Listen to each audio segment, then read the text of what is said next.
Assalamualaikum warahmatullahi wabarakatuh. Kami dari kelompok 10 Rekayasa Perangkat Lunak dengan judul Dealer X atau Digital Ruler dengan anggota kelompok Thalia Gemi Inaya NPM 20170511025, Ashifa Naziwa Ganandi NPM 20170511046, Satria Sabta Nugraha NPM 20170511022.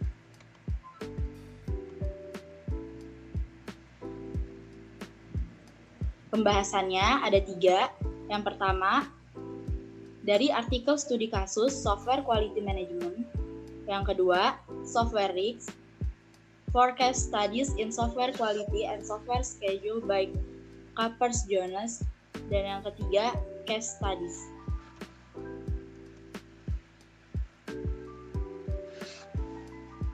Pembahasan yang pertama, artikel studi kasus dari Software Quality Management Ensuring the Cost of Software Quality of a Large Software Project at Bombardier Transportation, a case study.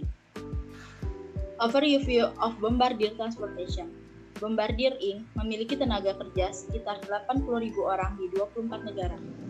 Bombardier Aerospace adalah pemimpin dunia dalam pembuatan jet bisnis dan regional transportasi. Dan transportasi Bombardier adalah pemimpin dalam pembuatan peralatan transportasi kereta api.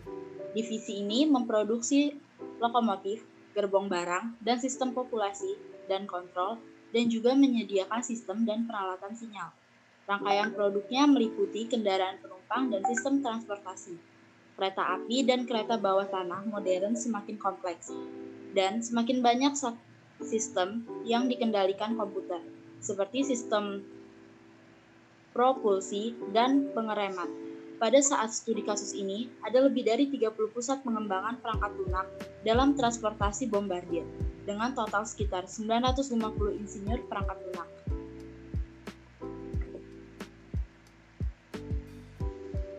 Lalu, the Bombardier Software Development Process terinspirasi oleh dan terutama berasal dari Rational Unified Process atau RUP. Tujuannya adalah untuk memastikan produksi perangkat lunak berkualitas tinggi yang memenuhi kebutuhan pengguna akhir dalam jangka waktu dan anggaran yang dapat diprediksi.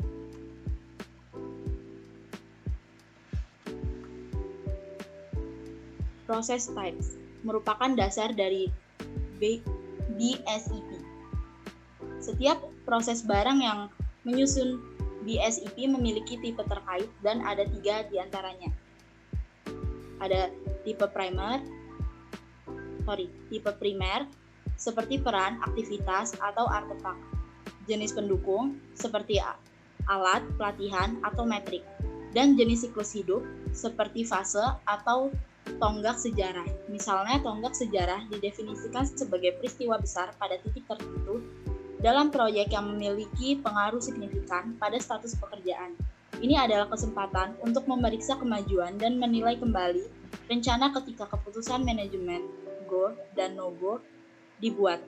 Milestones terletak di ujung fase atau literasi.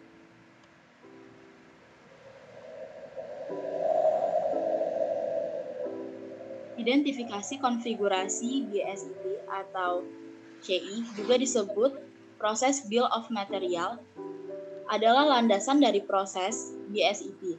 Dokumen ini mencantumkan semua item proses yang akan membentuk proses BSEP akhir. Pendekatan ini mirip dengan pembuatan awal rencana sebelum upaya penulisan detail untuk dokumen baru dimulai, mengidentifikasi struktur dokumen dan elemennya, dan memberikan informasi tingkat tinggi untuk elemen-elemen itu. CI BSEP memberikan informasi berupa untuk proses BSEP. Struktur proses atau berdasarkan standar proses siklus hidup, utama siklus hidup perangkat lunak ASO. Yang kedua, item proses atau daftar elemen proses yang pengembangan akan membentuk proses BSEP akhir. Yang ketiga, jenis terkait, misalnya peran, aktivitas, artefak untuk setiap item proses.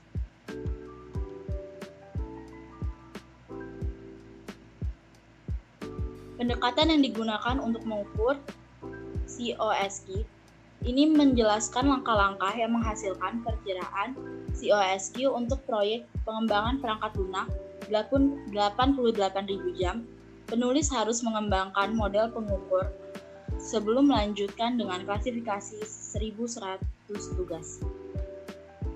Standar ISO atau AEC telah dirujuk sebagai acuan untuk mengembangkan modelan pengukuran dalam rekayasa perangkat lunak. Ini menggambarkan satu set aktivitas pengukuran terkait yang umumnya berlaku di semua aspek proses pengukuran perangkat lunak, terlepas dari kebutuhan informasi spesifik dari situasi tertentu.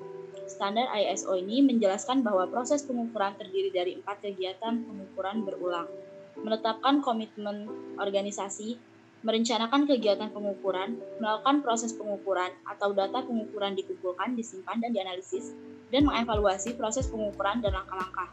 Setiap aktivitas yang disebutkan oleh ISO terkait dengan tugas spesifik yang berkontribusi untuk mencapai tujuan dan hasil dari proses pengukuran perangkat lunak.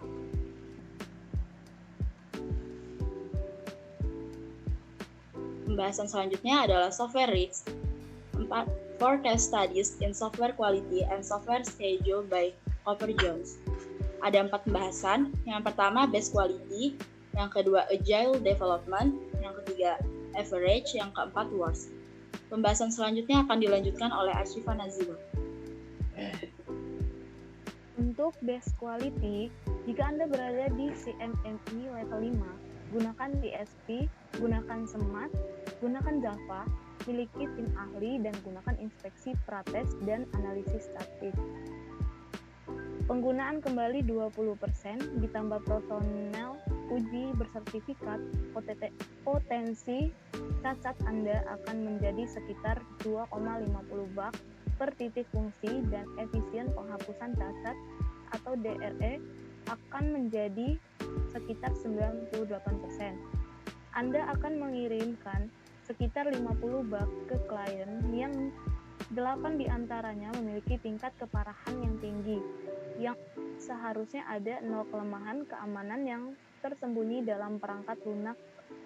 Contoh ini.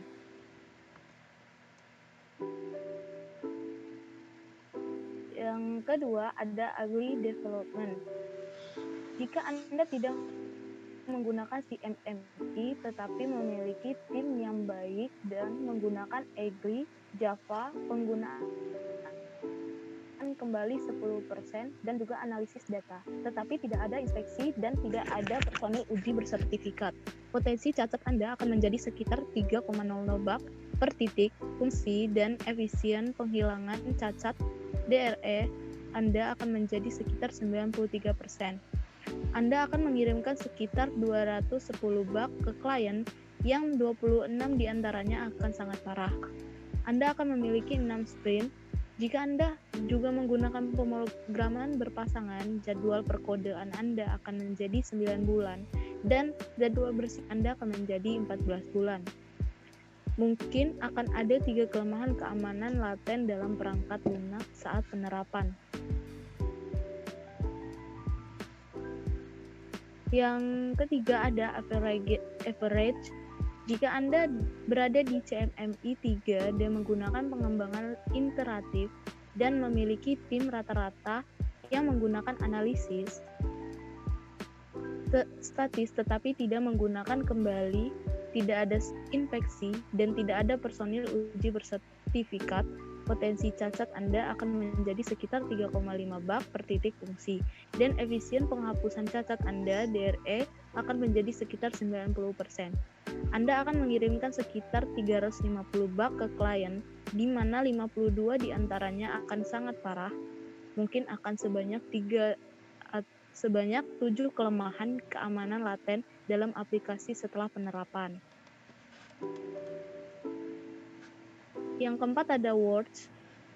Jika Anda berada di CMMI level 1, gunakan pengembangan air terjun, Java, miliki tim pemula yang tidak menggunakan inspeksi atau analisis statis atau personil uji bersertifikat dan memiliki 0%. Penggunaan kembali potensi cacat Anda akan menjadi sekitar 4,5 bug per fungsi titik dan efisien penghapusan cacat Anda akan menjadi sekitar 87%. Anda akan mengirimkan sekitar 585 bug ke klien yang 100 diantaranya akan sangat parah.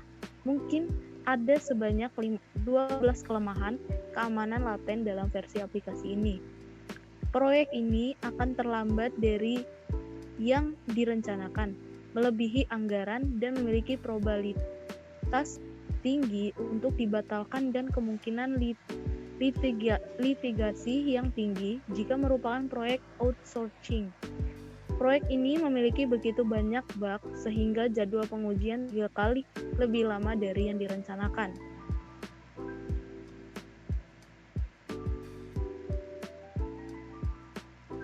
Ringkasannya, untuk keseluruhan industri perangkat lunak, penggerakan biaya utama dalam urutan peringkat meliputi 1. Menemukan dan memperbaiki bug, 2. Memproduksi dokumen kertas, 3. Pengkodean, 4. Persyaratan merayap, dan 5. Manajemen proyek. Software Risk Master dapat menunjukkan jadwal dan biaya relatif untuk kelima pemicu biaya utama ini. Catatan, persyaratan merayap tidak ditampilkan dalam makalah ini, tetapi rata-rata sekitar 1% per bulan kalender. Untuk case study, terdapat ada 8 pembahasan, yaitu 1 akan membahas Android Application Acceptance Test Suite, dan yang kedua ada API Acceptance Test Suite, ketiga Web Acceptance Test Suite, keempat iOS Acceptance Test Suite, 5 Product Acceptance Test Suite, 6 Product Performance atau Case Test Suite, yang ketujuh ada API Extension Test Suite, dan yang ke-8 ada New Product Integration into a Software Ecosystem.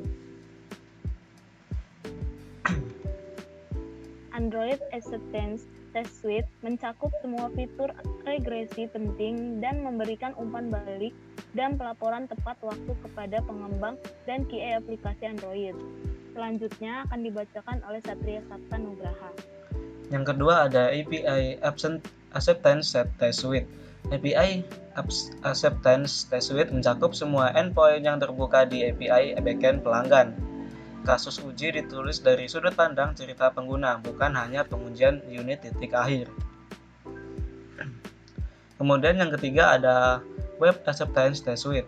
Web Acceptance Test Suite mencakup semua fitur web yang menghadap pengguna yang tersedia di aplikasi web pelanggan. Kemudian yang keempat ada iOS Acceptance Test Suite. iOS Mobile Acceptance Test Suite mirip dengan Android Acceptance Test Suite, menggunakan kerangka kerja Selenium atau Appium internal kami dan mencakup semua fitur regresi penting serta semua pengujian fitur otomatis lainnya. Kemudian yang kelima ada Product Acceptance Test Suite. Produk ini selanjutnya disebut sebagai produk A, tersedia di aplikasi web dan iOS. Tim kami terintegrasi ke dalam proses pengembangan, menghadiri rapat perencanaan sprint, stand-up harian, dan scrum mingguan. Kemudian yang keenam ada Product Performance atau Cost Test Suite. Untuk menguji biaya produk A dengan benar di Google App Engine, rangkaian pengujian kinerja berparameter harus dibuat terlebih dahulu untuk mensimulasikan perilaku pengguna yang tepat pada jumlah lalu lintas yang diharapkan. Kemudian yang ketujuh ada API Acceptance Test Suite. Tes regresi penuh dikembangkan untuk produk A, kemudian titik akhir REST API untuk layanan keuangan. Kasus uji dikembangkan oleh insinyur otomasi dan diselesaikan secara kolaboratif dengan klien. Kemudian yang kedelapan ada New Product Integration into a Software Ecosystem. Proyek pelanggan kami adalah mengganti aplikasi perangkat lunak internal yang penting namun ketinggalan zaman dengan solusi SaaS pihak ketiga yang disesuaikan. Seluruh proyek termasuk SaaS, front end web, perangkat lunak desktop lawas, REST API, Amazon Web Service, dan post PostgreSQL. Ini adalah beberapa sumber dari materi kami. Yang pertama adalah PDF artikel studi kasus. Yang kedua ada dari cashsoftware.com dan yang ketiga dari betabreakers.com.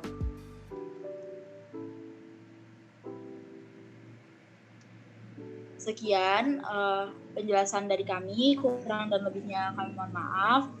Wabillahi taufik wal hidayah. Wassalamualaikum warahmatullahi wabarakatuh.